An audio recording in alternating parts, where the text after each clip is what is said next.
আসসালামাইকুম। এই যে মুরগিটা হালকা ভেজে নিচ্ছি, কিন্তু হালকা ভেজে নেবেন ভেজে ভালো রোস্ট রান্না করবো তাহলে ঠিক হবে। দিব আজকে চিকেন বিরিয়ানি করবো, সেজন্য রোস্টের মতো করে মাংসটা হালকা ভেজে নেবেন, আলুটা এইভাবে ভেজে নেবেন, নিয়ে ঝালভাবে একটু রান্না করলে সেই বিরিয়ানিটা ভালো লাগে। ঝাল বলতে সেই ঝাল না, একেবারে হালকা। তো আজকে আমি এইভাবে রান্না করবো, একটু ভেজে রেখেছি, এখন দুটো একসঙ্গে করে এখন আগে রান্না করে নেবো।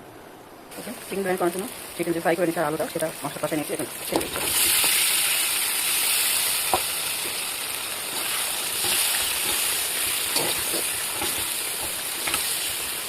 আপনি যদি ঝাল বিরিয়ানি ঝাল রোস্ট করবেন, যে ঝাল একটু রান্না করবেন, সেটা আপনি হলুদ দিতেও পারেন, নাও দিতেও পারেন।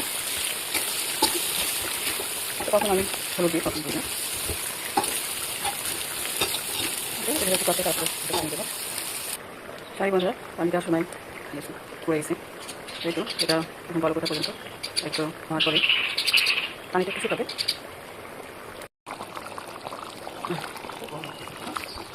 হ্যাঁ, গরম করছে ভালো, রোদ নাই কিন্তু গরম করছে। আর একটু এটা ঝোল কমবে।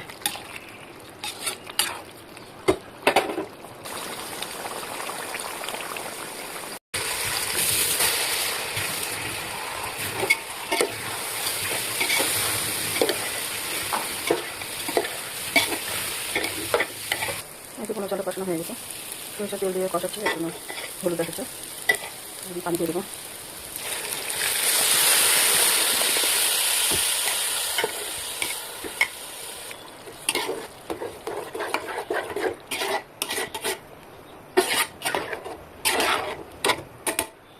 আর একটু পানি লাগবে, আর একটু পানি দিয়ে দেবো।